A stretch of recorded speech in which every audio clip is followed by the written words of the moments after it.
Jessica Moore in for Christine Johnson. We begin here at 5 with the breaking news out of Washington, where House Speaker Kevin McCarthy was just ousted. The historic vote is sending shockwaves through Congress tonight. CBS 2's Dick Brennan is live in our newsroom with the late breaking details. Dick? Jessica Maurice, yeah, shockwaves is the word. This is the first speaker in the history of the United States to be kicked out. It hadn't even been attempted since 1910.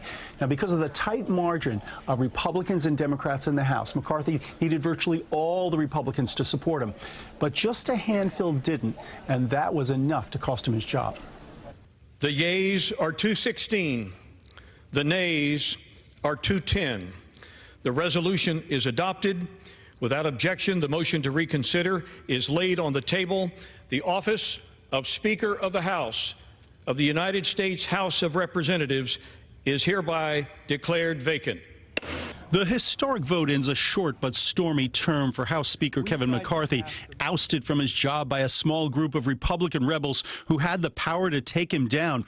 They were led by Florida Republican Matt Gaetz, a notoriously fierce critic of McCarthy, and today he dismissed people who said ousting McCarthy would lead to chaos. I don't think voting against Kevin McCarthy is chaos. I think $33 trillion in debt is chaos. I think that facing a $2.2 trillion annual deficit is chaos. McCarthy had been confident that he would hold on to his gavel, but blamed a small minority of Republicans who wanted him out.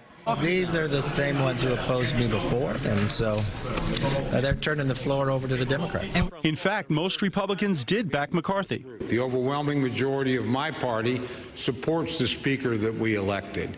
We're proud of the leadership he's shown. We're proud of the manner in which he's been willing to work with everybody in our conference and, I believe, in this chamber. Democrats, for their part, were not coming to the rescue of McCarthy by voting for his speakership. We encourage our Republican colleagues who claim to be more traditional to break from the extremists. In the chaos, in the dysfunction, in the extremism, we are ready, willing, and able to work together with our Republican colleagues, but it is on them to join us to move the Congress and the country forward. Now the question, where do we go from here? There's no one that has stepped forward to run. There's no one that is coming out saying, I'll be Speaker, and rallying support within the conference. So now the process begins to find that new speaker. It's not clear if McCarthy would run again for the job. He can.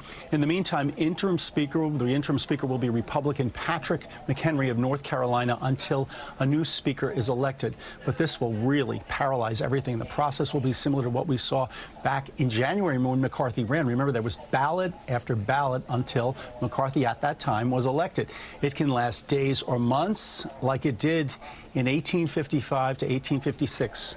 2 months back then. Hopefully, nothing like that. Jessica and Maurice. All right. Extraordinary moments, Dick. Cannot overstate it. Thank you so much. We, of course, will continue to follow this tonight.